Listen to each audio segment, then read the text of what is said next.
Hey guys, let's talk about what happens when we get tangled up with somebody in a self-defense situation.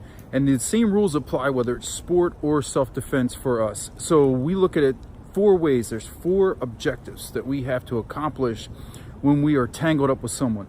Rule number one, you have to control the hands. The hands have thumbs that allow us to use tools, that allows them to access and use tools against us. So we've got to control their hands. That's kind of might have been the first thing I learned in wrestling, was hand fighting and how to control hands. Control their hands, they can't access tools.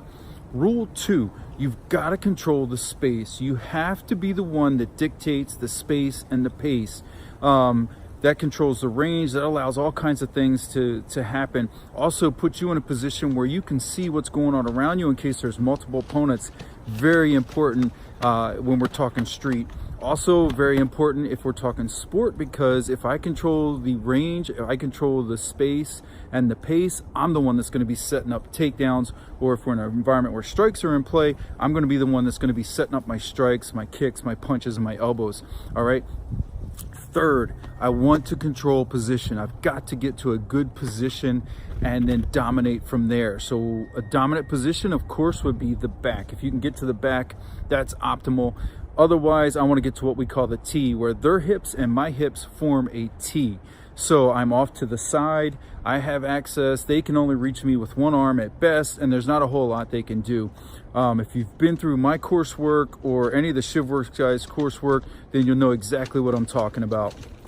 Then rule four, submission or acquisition. So the whole purpose of getting to the dominant position is so that I can access a tool or I can submit. Now, the tool of choice, that's on you, your morals and legalities. For me, most of the time, I have been able to just use a choke. So simply getting to the back and choking them out has been I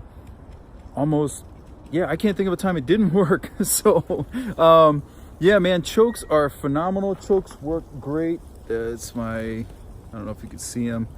Yeah, my Akita. I don't know, he just has complete disdain for everything I do. No, I'm just kidding. He's a good dog. But here's the thing. With the choke, I prefer that to strikes, because the choke is a fight ender 100% of the time. People talk about chokes being taking too long and this kind of thing. And I'm always like, who taught you how to choke, bro? Because when I choke somebody, they are out in about a second and a half at most. I actually have had people come into my gym, and I would usually have like one of my new guys or my newer people demo the choke on them, so they kind of see that, look, this is someone that's only been here 3 months, 2 months, sometimes even a couple weeks, and they have learned how to choke, and they are putting you to the point you feel like you're going to go unconscious within a second.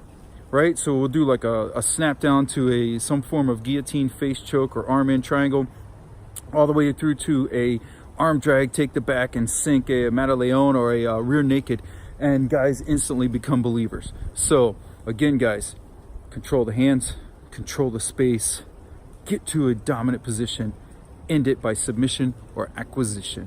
All right, guys, you have a good one.